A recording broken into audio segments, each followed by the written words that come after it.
Welcome to the affiliate interview series by StatsDrone. Today we are chatting with Jacob Ganten. He's fresh out of school from economics and he's the off-page specialist from Ribacka Media. Let's get to it.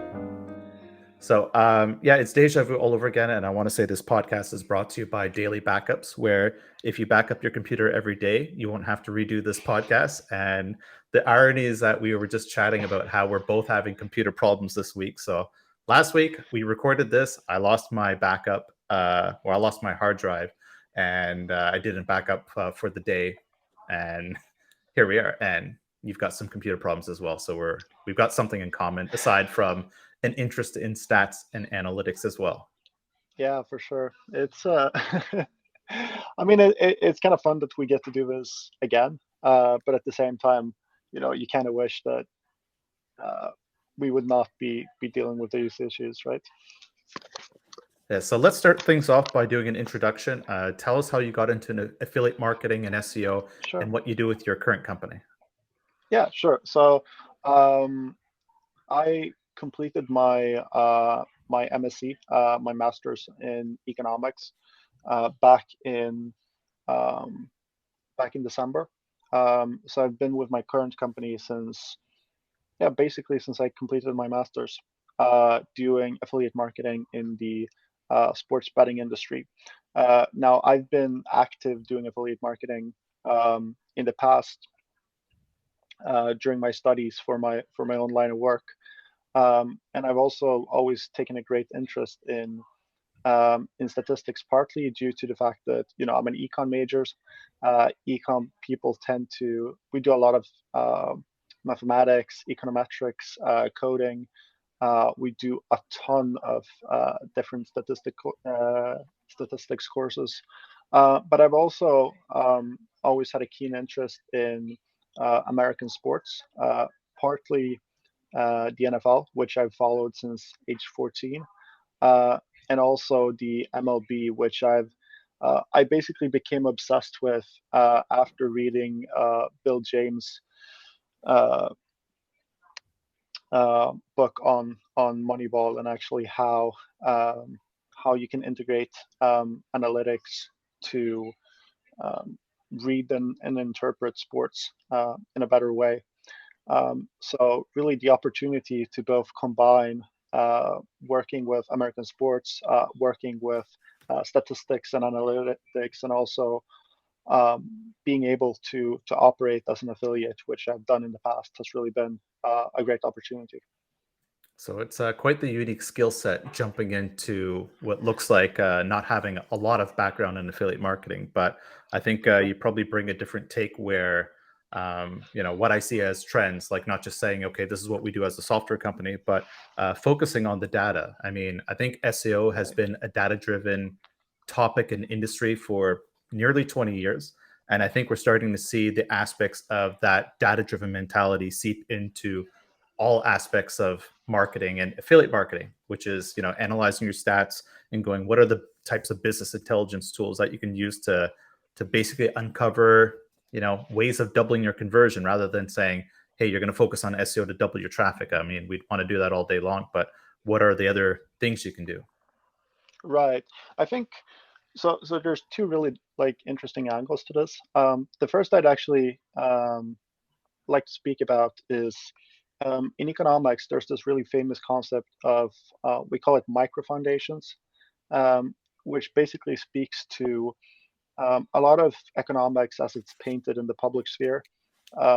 Is in regards to the macroeconomic pictures. You're talking about inflation. You're talking about central banking, the GDP, unemployment, all these grand concepts that influence the economy as a whole. Now, back in the late 1900s, this Nobel-winning economist called Solow, or not Solow, sorry, Lucas, basically came up with what is now known as the Lucas critique, or more commonly referred to in the economic sphere as micro foundations. And micro foundations basically is the idea that you shouldn't be able to paint these large pictures without drilling into the micro data, right? And what I think we've found over the last 20 years of SEO is kind of this thing where people used to guess a lot. People used to guess that, a certain amount of backlinks would propel your site to a certain, ranking, or you would have to stuff keywords in texts, or you could even try and spam your site with, visitors that weren't, entirely organic, to try and propel it in its rankings. And over time, what we've found out is all these grand ranking concepts can actually be pinned down more and more and more, using data and using analytics. And I think as affiliates, a lot of people have. I think there's still a large discrepancy in how people use data and how people interpret data. But I think overall, the field has gotten much better at actually interpreting what we've been given. And SEO has a much clearer picture of what you should do to really succeed in this industry, right? Now, I think where you and I agree is really that um, a lot of people take data at face value.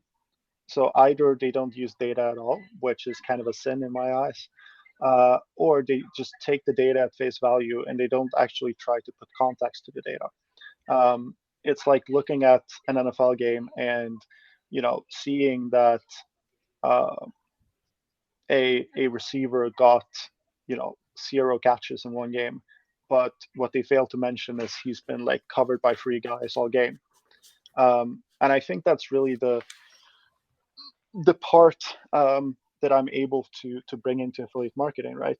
To not only be able to bring a data and analytics mindset, but also actually having a foundation of these last 5 years where I'm able to put context to the data and interpret it properly.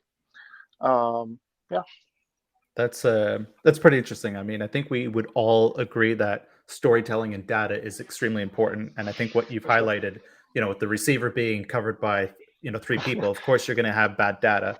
And I know in my case, just looking at some old historical data, it's I looked at it and I broke down data by clicks and conversions and revenue made by days of the month.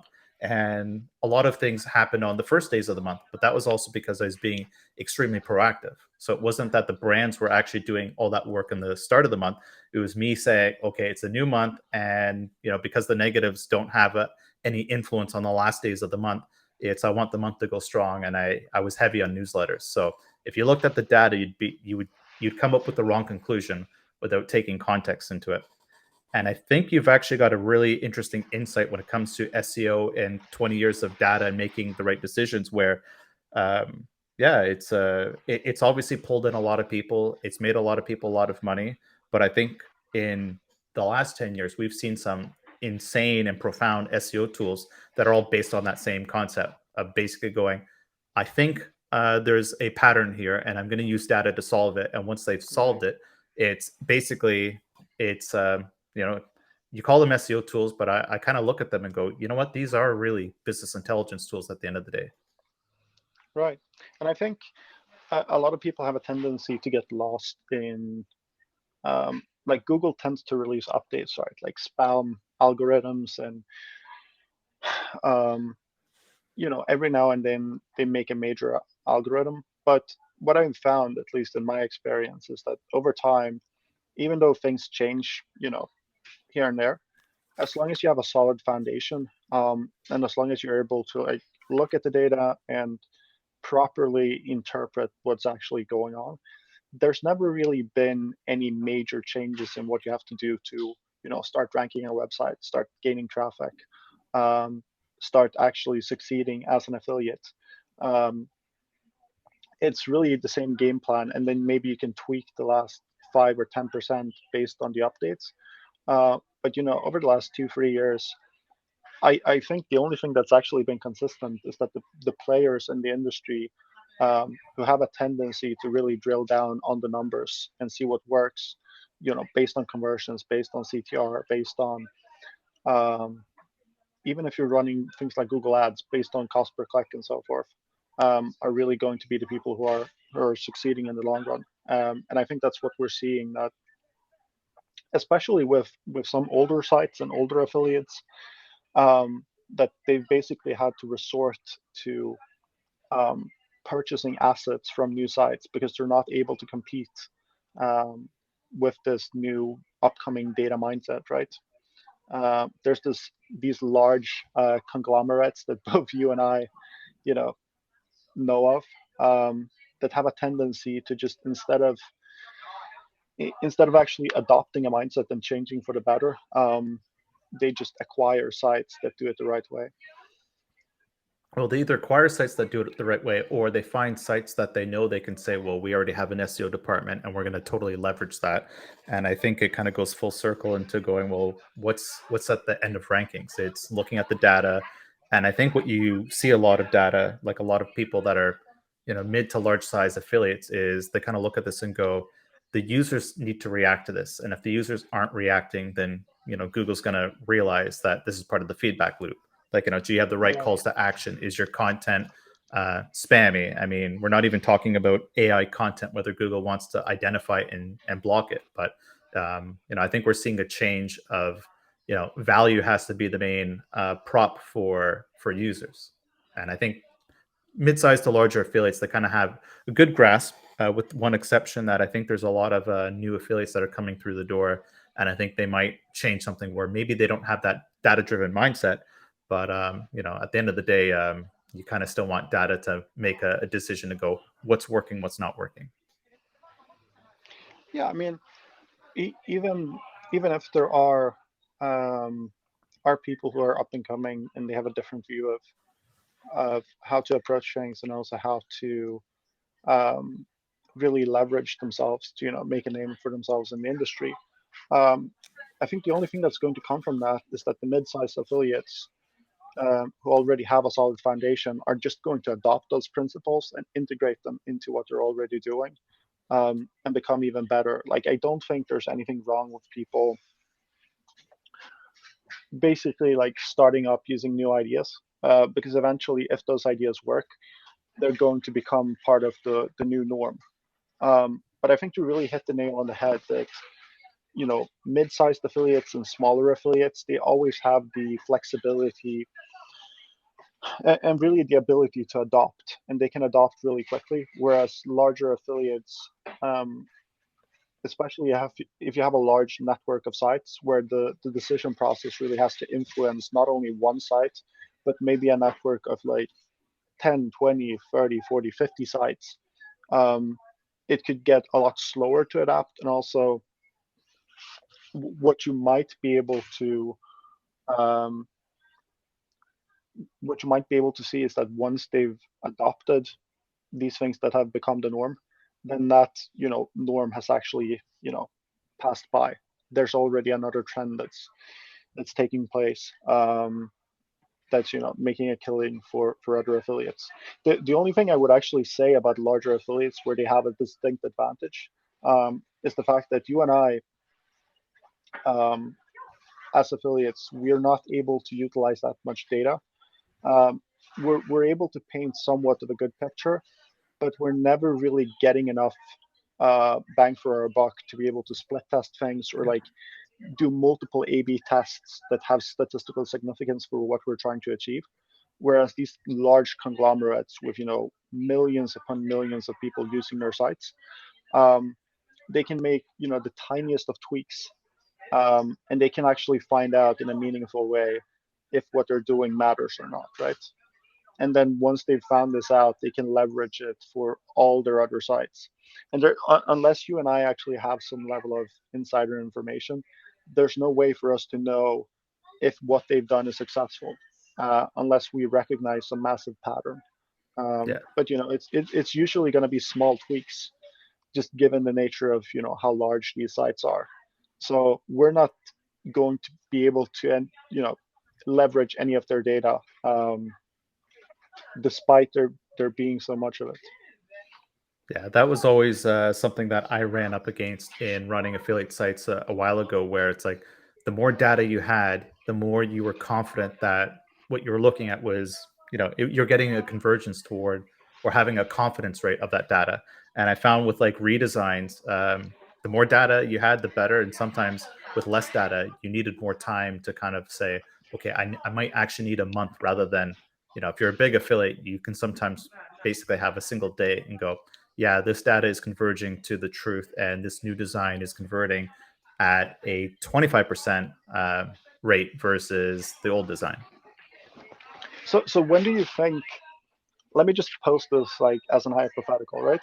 If you started a new site today, at what point do you think that you've built the site to a standard where you can actually trust the data that you're getting? Like, where do you think, like, reasonably speaking, when do you think you've had enough data for you to be able to trust your conclusions? That's a tough one. I mean, because like, here's why it's a big challenge. If you're dealing with a site that has a small number of pages, you've got like easier data to work with. But when you've got something where it's like one page is getting 5 clicks per month, and yeah, you might be getting 10 or 20,000 visitors per month, but if that's spread over so many pages and each page is either a different topic or the collections are all over the place, it's hard to kind of, you really want to have them broken into segments. So for example, these are the blog posts, this is the homepage, these are the listing pages, this is the review page. I mean, they're all a little different. How much data do you need? I don't know, but I kind of think as small affiliates that are looking for answers, I think there's a couple hacks people can kind of look at. There's AI heat maps, which are something that I've been noticing that's been around for at least a month. So you have tools like Hotjar that will look at your conversion rate optimization through, heat maps and going, what's working, what's not working. But I find the AI heat maps are not so bad. And one thing that I've never really jumped on that I probably should have paid a lot more attention to, which is trying to solve this problem of going, I don't have enough users. Hotjar will look at your users and it'll show you replays of what's actually happening on the website. And there's actually services where you can pay. I don't think it's very expensive, but you can actually pay users to go through your site, and they either go through it and you kind of get to follow their journey, or they do it and they actually give you feedback and going, this page didn't make sense. I didn't like the content. I didn't like the layout. And I find that with there's plenty of these services, and it's I think it's almost like common sense to to put that user hat on. No one's really doing things like that, and I believe there's actually good value in these services where I don't even think they cost that much. The only thing I would contest, I guess, or not even contest, but more so bring to light is, while these services sound really nice to have, one issue I've ran into is with these services is the accuracy of the users themselves, right? How well they reflect your target user base.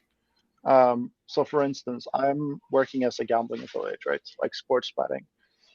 And if I'm getting a bunch of data, let's say, 1 million people go through my site, but none of the people are actually, my ideal customer base. As a sports betting affiliate, they might just be interested in something, entirely different when I'm running this AI experiment. Then I could be presented with, completely false conclusions, because the things that appeal to the target group that the AI selects may not appeal to sports betting customers, because they might have a different mindset, or they might value certain things entirely different. And that's one of the things that um, I'm really trying to bring to my current organization, and what I worked with a lot as an economist, because my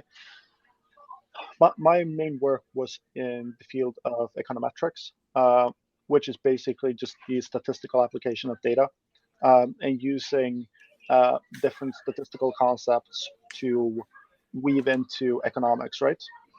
And I think one of the biggest lessons I took away from econometrics, and when I did my models and ran my regressions and so forth, is really variable selection.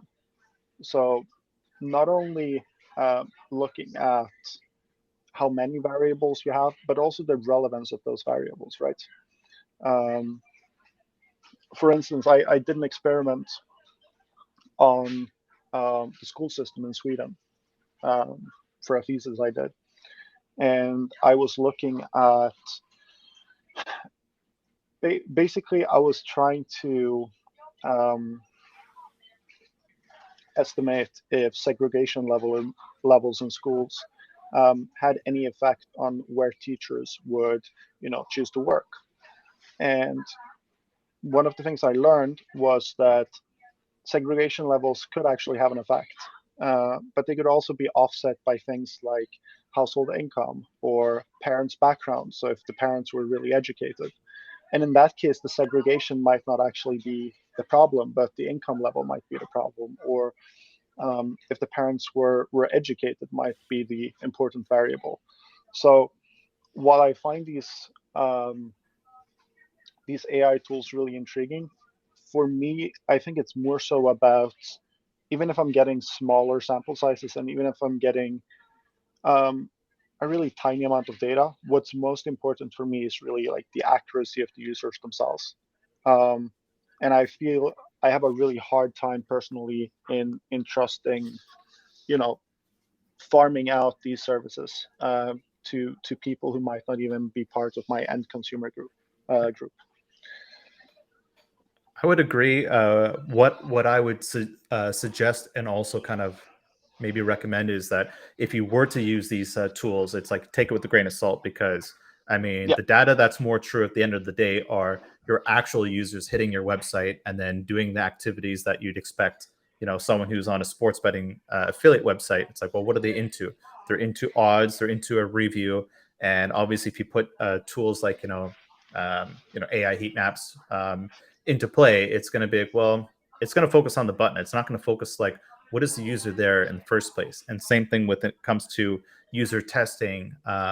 Maybe not user testing software, but user testing services where they take people, and it goes without saying those are not part of your ICP. They're not your ideal customer. They're just basically people getting paid to go and run through the site and click on a bunch of things. And um, I still think there's a use case for that data, but you're right. You got to take it with a grain of salt. And if you're just going to rely on that yeah, empirically, it's really interesting that a lot of data stories, especially in the news and media, they pick and choose what they want. So it's like when they've got like a part of the data set, they'll use that to inform their opinion, or and just kind of like change the narrative when it's really kind of biased in some way.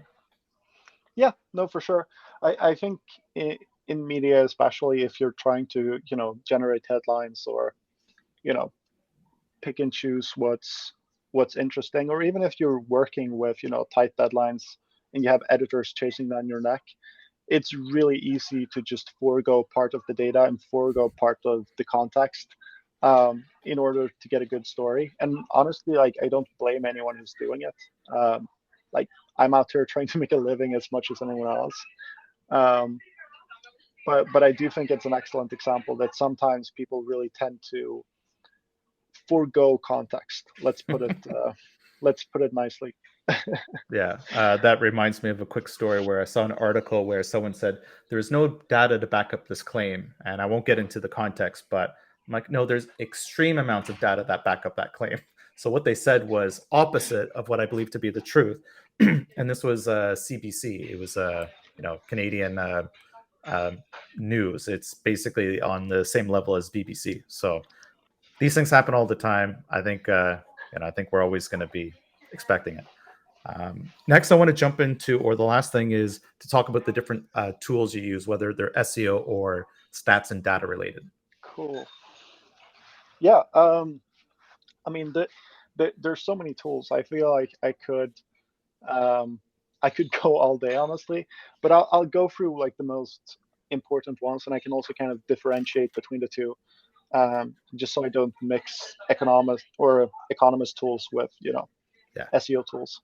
So when I did my econ work, I mostly worked with Stata, R, and I mean Stata, R. Obviously, like Excel is excellent for just segmenting data. It's also primarily used to import data into a lot of these statistical softwares.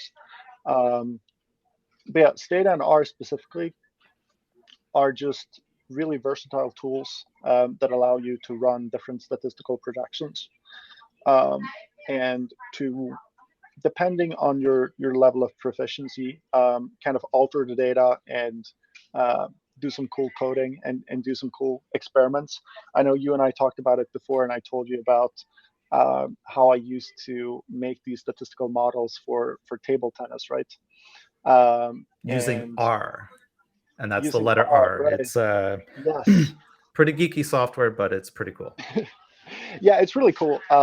And it's super geeky, but most econ departments require students to, well, all econ departments require students to learn at least one out of R, SPSS, or Stata, just because those are kind of the primary tools you would use. And then there's like additional software that you have to learn, the further you go. Um, but what I found out was if I compiled enough data and if I ran different statistical projections and models using R, I could actually find value in Russian and Ukrainian table tennis games, uh, just due to the sheer amount of volume of games that kept going on every single day. So I spent a good amount of my studies just sitting at home playing table tennis, betting on table tennis, and really making a good income out of it. Um, That's hilarious. but obviously, it kind of had to stop once I got further into my studies, just due to the nature of the workload, right? Um, but yeah, those are primarily the econ tools I've been using. And then for SEO, it's the normal stuff, which is Ahrefs, SEMrush, when you're trying to analyze websites, analyze keywords, backlinks, outgoing links, all kinds of stuff.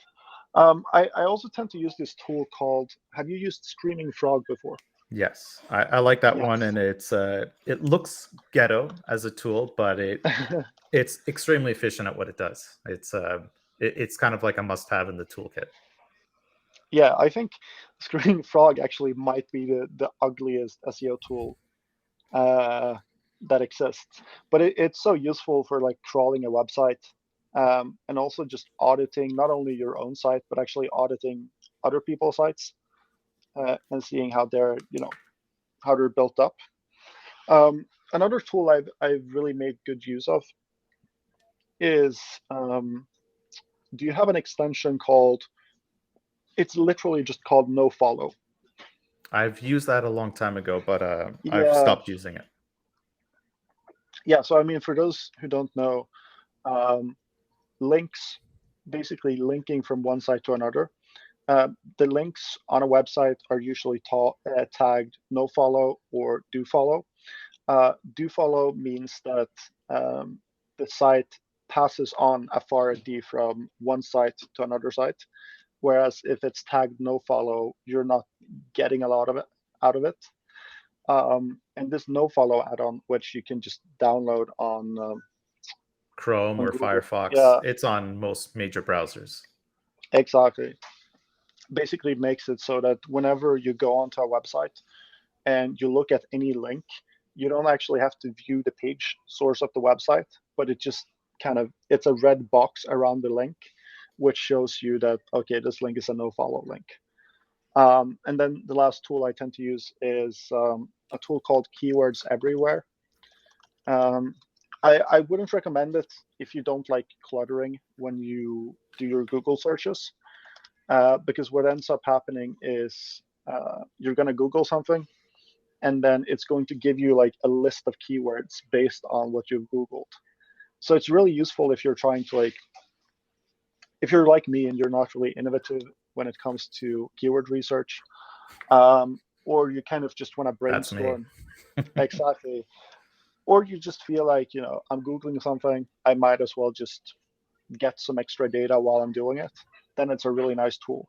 Uh, but it can get a bit annoying when it keeps like cluttering your screen. Yeah. So it's not for everyone.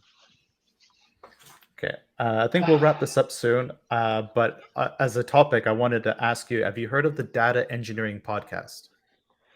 Nope, never. Okay. I've been listening to this for the past week, and obviously we've been chatting for the past week and a half because we obviously have done this podcast previously, and due to my losing Sure. of my computer. But it's a really cool podcast because it's like I know that you've got a background in data, and it's I have a similar background in data, but maybe in a different angle. But it's just doing a mild shout out to that podcast. So if anyone is really thinking from a data first mentality in affiliate marketing, this one actually doesn't quite always talk about data in affiliate marketing, but there's some tools that are actually coming like very close, and it's just really interesting. So as someone who from one data geek to another, I'll give a shout out to that one. And we'll end this off by saying, how can people get a hold of you if you want them to get a hold of you? Yeah, if I want people to get a hold of Yeah. me, I think honestly, I've really enjoyed. So I never used to use LinkedIn in the past. My LinkedIn profile is probably as inactive as it gets. I think my profile picture is actually from 4 or 5 years ago. Uh, Not the most active guy, but LinkedIn is a great tool. I don't like it when people email me just due to the fact that my inbox is just cluttered as it is, right? Yes. So LinkedIn above all else, Yeah. because I'll respond, 16 hours out of the 24 hours we have available. Yeah. So we can include that link in the show notes. So that's Jacob For sure. Ganten. And you don't have a name like mine where there's thousands of me, I think. So should be easy to spot you. Yeah, for sure. Awesome. Thank you so much for doing this. Yeah, thank you Again. so much. Again. Again. Yes. All right. Great. Thank you for listening. And if you could do me a big favor, could you leave a comment or a rating wherever you listen to this podcast? It'd be a major help and it'd help us boost our rankings. Thank you so much.